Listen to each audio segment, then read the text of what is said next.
माजी समाज कल्याण सभापती सन्माननीय ब्रह्मानंद पडळकर शेठ या ठिकाणी आपल्याला मार्गदर्शन करतायत। निवेदन देणारे वर्या आणि निवेदन देऊन जावा।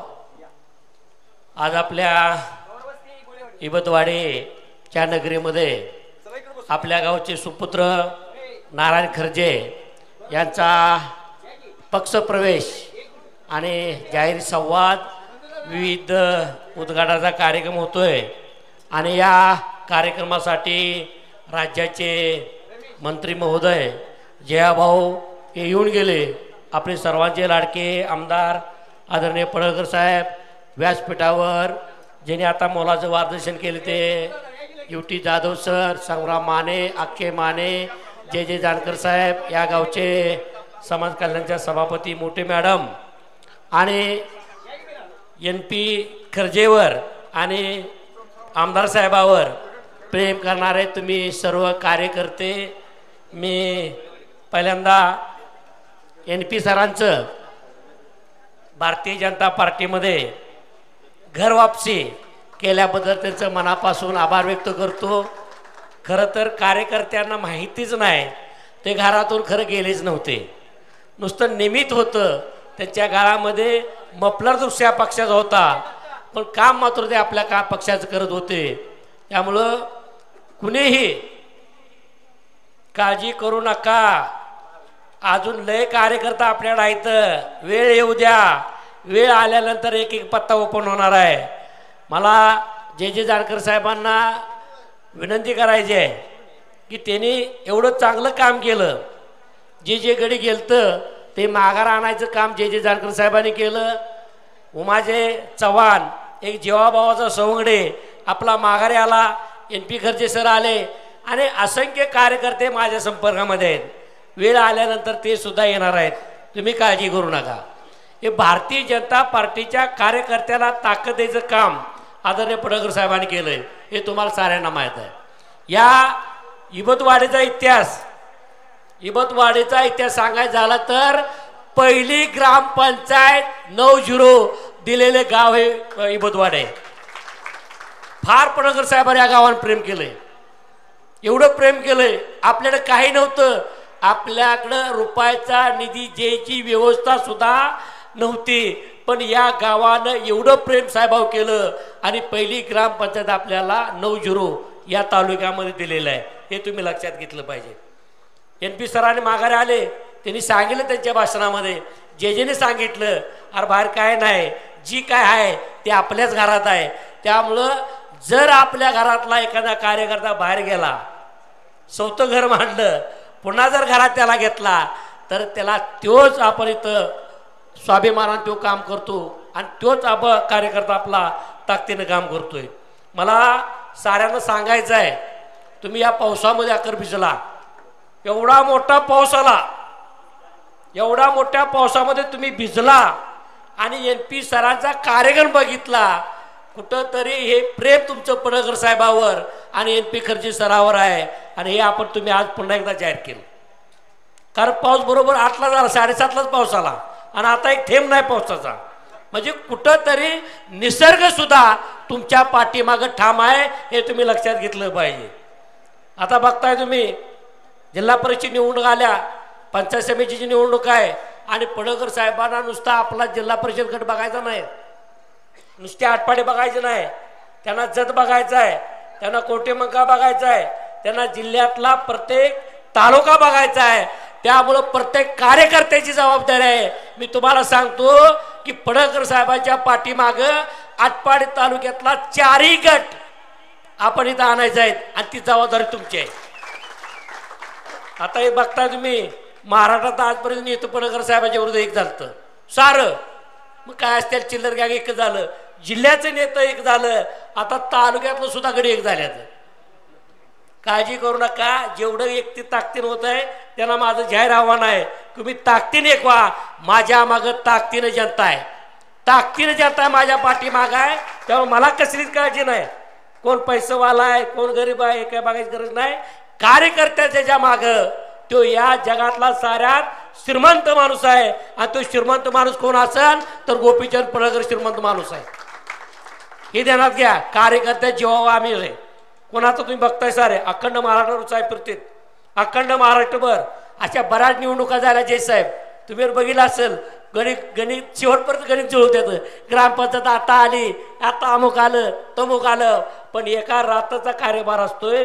पडळकर साहेब गाडी फिरलं ना, दुसऱ्या दिवशी निकाल असतोय पडळकरच्या बाजूने. साऱ्याने बघितलंय, मी एकटा बघत नाही. आणि या भागाचं तुम्हाला सांगतो, इबतवाडे असेल, पडळकरवाडे असेल, पिंपरी असेल, पारेकरवाडे असेल, झरा असेल, या गावात तर साहेबावर एवढं प्रेम केलंय, एवढं प्रेम केलंय की तेवढी स्वतःची आई सुद्धा लेकरावर प्रेम करत नाही, तेवढं तुम्ही प्रेम पडळकर शेटवर केलंय. आणि असंच प्रेम हे लक्षात घ्या. आता कोणाला सांगायची ज्योतिषाची गरज नाही. एवढा मोठा पाऊस झाला आणि या पावसामध्ये एवढी गर्दी. आता ह्या बाजूला आहे, डाव्या बाजूला आहे, कधी मागचा तर बरोबर उद्या म्हणते खुर्च्या मोकळ्या आहे द्या. इकड्या बाजूला बघा, उजव्या बाजूची गर्दी. आणि ही प्रेम पडळकर साहेबांवर करते. मी शेठला विनंती करणार आहे, नुसतं आपल्याला बघून चालणार आहे. ज्या वेळचा पहिला कॅनल आम्ही झऱ्याचा पडळकर साहेबांच्या माध्यमातून आणला, सो खर्चातून आणला चेअरमन, त्यावेळी 5-6 गावं बघायला ती पाणी. जे साहेब तुम्ही बोलता त्यावेळेस लोक म्हणायचे अरे कसं काय पाणी आलं. झऱ्याला पाणी आणायची किमया पडळकर साहेबांनी केली. आज या भागामध्ये जे नंदनवन केलंय, माझ्यासारख्या कार्यकर्त्याला तुम्ही सभापती पदावर नेलं आणि पहिला गुलाल पडळकर फॅमिलीत पडला, तो जिल्हा परिषदच्या निवडणुकीमध्ये पडला. आणि तुमच्या आशीर्वादानं मला सभापती पद मिळालं. सभापती पद मिळाल्यानंतर बघितलं तुम्ही, अरे इबतवाडी गावासारख्या गावामध्ये 20-22 कोटी निधी पडतो. मग झऱ्याचा निधी किती पडलाय, गोळेवाड्याला किती पडलाय, पिंपरीला किती पडलाय, घरणगीला किती पडलाय, करगणीला किती पडलाय, आटपाडीला किती पडलाय, आटपाडीच्या पूर्व भागाला किती पडलाय, राजेवाड्याला किती पडलाय. जिथं जिथं मी सभापती झाल्यानंतर काम केलं, तुम्ही तालुक्यामध्ये फिरा, ब्रह्मानंद पडळकरची पाठी कुठे कुठे आहे बघा. मी राजकारण केलं, पण विरोधकात जिरवायचं राजकारण केलं नाही, विकासाचं राज केलं. आणि माझ्यानंतर पुन्हा पडळकर साहेबाला संधी मिळाली, 19ला साहेबाला संधी मिळाली. आणि ज्यावेळी संधी मिळाली त्यावेळी या तालुक्यातला एकही रस्ता आपण शिल्लक ठेवला नाही, एकही रस्ता त्या रस्त्यामध्ये पडळकर साहेबांना निधी पडला नाही. हे काम आहे. इथं काम बोलतं, इथं मस्ती बोलत नाही, इथं पैसा बोलत नाही, पडळकर साहेबांमध्ये काम बोलतं. आणि या भागातला, या तालुक्यातला कुठलाही काम कार्यकर्ता घेऊन आला, तो कुठल्या पार्टीचा आहे, कुठल्या पक्षाचा आहे, हे आम्ही केव्हा भावाने बघितलं नाही. त्याचं काम करायचं आणि काम केलंय. आणि आम्हाला जी आता ताकद आमच्या पाठीमागं, ही ताकद आहे. आता बघताय तुम्ही, काल माऊलीच्या लोकांनी पक्ष प्रवेश केला. कुणामुळे केला? अरे पडळकर साहेबांकडे बघितलं, पडळकर साहेबांचं काम बघितलं. आज जर घाटाच्या वर तुम्ही गेला, तिथं कार्यकर्ता बघायला मिळत नव्हता. घाटाच्या वर गेल्यानंतर कार्यकर्ता बघायला मिळत नव्हता. पण गावाच्या गावात आपल्याकडे आहे, 11 ग्रामपंचायती आपल्याकडे आहेत. आणि प्रत्येक गावामध्ये गोपी सैनिकांची फौज आहे. गावामध्ये गेलं प्रत्येक गावामध्ये कुठलं पण गाव सांगा, घाटमाथ्यावर सांगा, वरच्या भागात सांगा, ह्या भागामधून सांगा, माऊली भागामध्ये सांगा, कार्यकर्ता आता तयार झालेला आहे. मग आता इथल्या कार्यकर्त्याला विनंती करायची आहे मला, हे कार्यकर्ता तुम्ही तयार केला, एक कार्यकर्ता तुम्ही आमदार केला, एक कार्यकर्ता तुम्ही सभापती केला. आता याला बसल्यातलं एक असं असंख्य कार्यकर्ता आपल्याला कोण सभापती पदावर घालवायचं आहे, कोण जिल्ह्यावर घालवायचं आहे, कोण महाराष्ट्रावर घालवायचं आहे. पडळकर साहेबांनी नुसतं त्यांनी आमदार मंत्री झालं म्हणून आपल्याला चालत नाही, ते होणारच आहेत. त्यांनी भाषणामध्ये प्रत्येक वेळी सांगितलंय की माझा जन्म हा आमदार खासदार मंत्री होण्यासाठी झालाय. ही साऱ्याला तुम्हाला माहित आहे. पण मला विनंती करायची आहे, जेव्हा सारखा एक कार्यकर्ता तहसीलदार कार्यालयावर पोत्यावर बसता त्याला पण वाटलं नसेल की बाबा मी सुद्धा या पंचायत समितीचा सभापती होईल. आणि ती सभापती करायची किमया गोपी शेट्टी केल्या. हे तुम्ही लक्षात घ्या, ही ताकद आहे तुमची. तानाशेठ यमगर बघितलं आपण, राजकारणाचा गंध नसलेला माणूस, कुठलाही गंध नाही. मामा आले म्हणजे आमच्यासारखे कार्यकर्त्याच्या पाठीमाग असायची. आणि त्या मामाला तालुक्याचा उपसभापती करायचं काम गोपी शेट्टीने केलं. माझ्यासारखा कार्यकर्ता तुम्हाला साऱ्याला माहित आहे, ब्रह्मानंद पडळकर म्हणजे वेगळाच विषय असायचा. पण 17ला मला जिल्हा परिषदला उभा केलं. शेट नाहीच म्हणत, साऱ्याला माहित आहे. पण माझ्या जीवाभावाच्या सहकार्याने माझं नाव घेतलं आणि जे साहेब मी जिल्हा परिषदला सदस्य झालो. पुन्हा वाईट माझी अवस्था झाली. शेठ पुन्हा मला ह्याला सभापती करून चालायचं नाही, पण दुसरा कोणतरी करूया. पण पुन्हा जीवाभाऊ सहकार म्हणली. मला वाटतं कोल्हापूरमध्ये दंगा रातभर चालला होता. आमचं गडी म्हणायचं बांधकाम आणि शेठ म्हणायचं समाज कल्याण सभापती. मला भरणे मामानं सुद्धा फोन जोडून दिला आणि जगदीश भैया गायकवाड 4 दिवस आपल्या घरी थांबलं होतं. मला समजून सांगायचं समाज कल्याण सभापतीचं काम कसं करायचं आहे. पण देवाभावानं विश्वास टाकला आपल्यावर आणि न भूतो न भविष्य समाज कल्याण आपण निधी आणला. ही कुणाची ताकद आहे? ही गोपीशेठची ताकद आहे. आपल्याला कोण ओळखतंय? माझ्यासारख्या कार्यकर्त्याला कोण ओळखत नाही. आज आपली मान जी उंचवल्या गोपीशेठमुळे आपली मान उंचवल्या.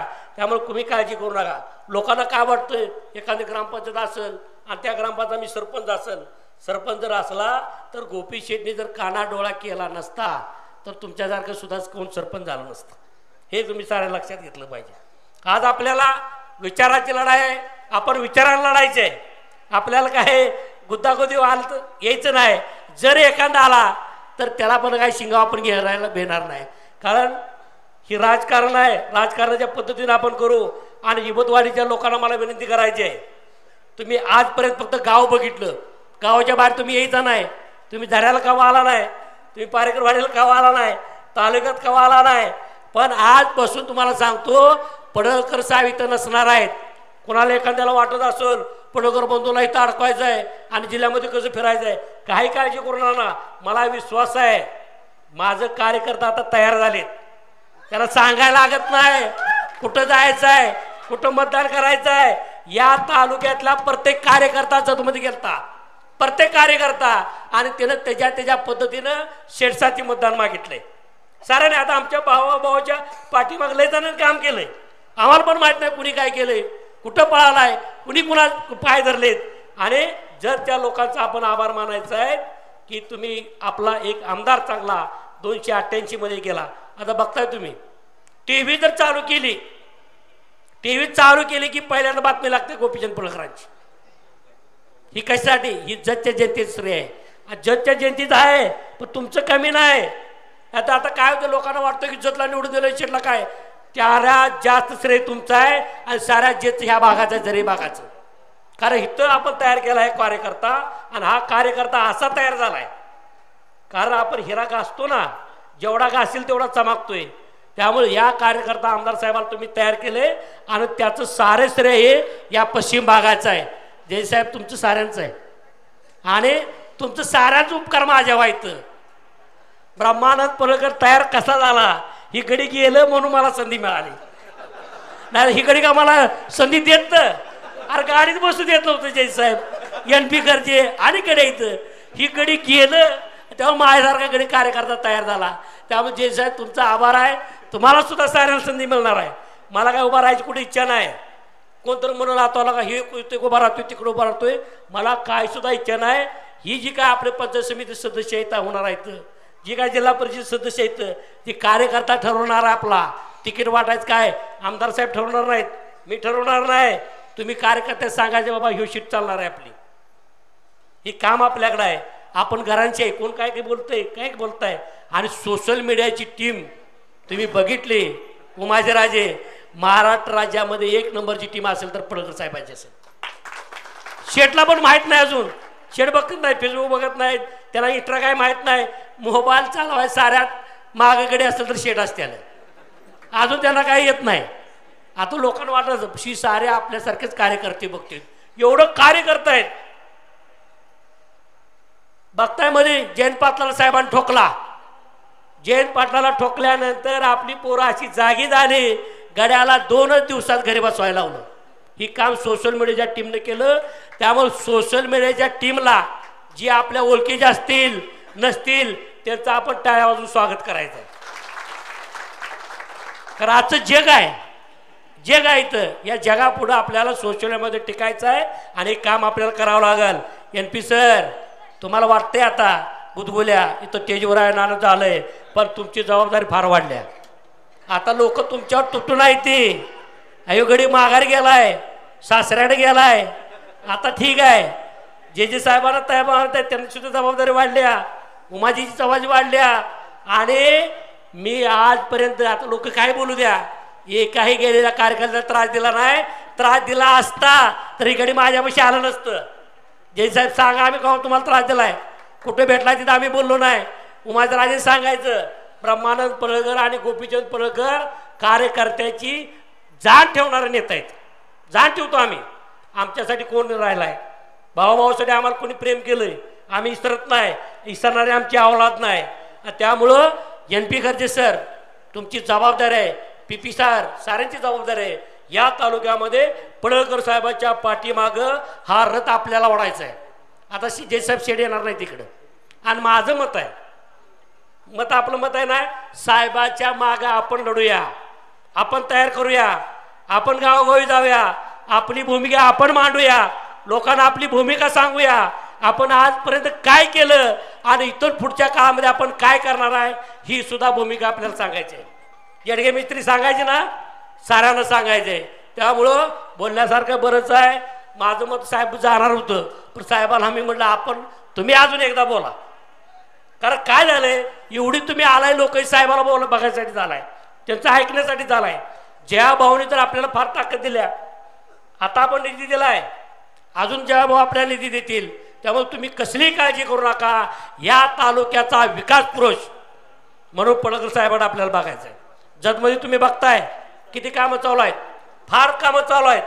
त्यामुळं या तालुक्यातल्या कुठल्याही भूलथापाला, कुठल्याही आमिषाला बळी न पडता आपण जिल्हा परिषद पंचायत समिती ताकदीने लढणार आहे. ज्या त्या पद्धतीने लढू, तुम्ही काळजी करू नका. जशा तसं आपण उत्तर देऊ. साम दाम दंड भेद कुठलेही आपली यंत्रणा कमी नसणार आहे. इथं मी सांगतो, पुन्हा तुम्ही सर्वजण इथं आला आणि मला NPला बरं वाटलं. NPनी साऱ्या लोकांचं सत्कार घेतले. मला पण माहीत नव्हतं एवढी तयारी केल्या. घडी काय सांगतच नाही, आला की चहा घेऊन चालला. पण एवढी तयारी केली, गावातल्या प्रत्येक नागरिकाचा सन्मान केला. असं अनेक अधिकारी आपल्याला हातून काढायचे आहेत. काळजी करू नका. इथं ह्यावेळी की जेवढी लोक आपली गरिबाची मुलं या तालुक्यामध्ये UPS MPs होतील, डॉक्टर होतील, अनेक येते क्षेत्रामध्ये जातील, त्यांचा पडळकर साहेबांच्या माध्यमातून माझं मत आहे इथं 25 हाती लागलं तर 25 हाती आणू, पण तालुक्यात पुन्हा पण त्याची मिरवणूक काढू. काय काय गोष्टी तुम्हाला माहीत नसते, त्या शेटला किती अडचण असत्या. साऱ्यात पहिल्यांदा मी जाड वाचतोय, अरे ही करू नको, ती करू नको, पण त्यातनं सुद्धा ती प्रत्येक काम करते. त्यामुळं पडळकर साहेबांच्या पाठीमागं तुम्ही ठाम राहा. बोलण्यासारखं बरंच आहे, मला पण बोलू वाटतंय, तुम्हाला पण ऐकू वाटतंय, पण आपल्याला शेठचं भाषण ऐकायचं आहे. त्यामुळे तुम्ही सर्वजण आला आणि असल्या पावसामध्ये तुम्ही तो थांबला. तुमचं मनापासून मी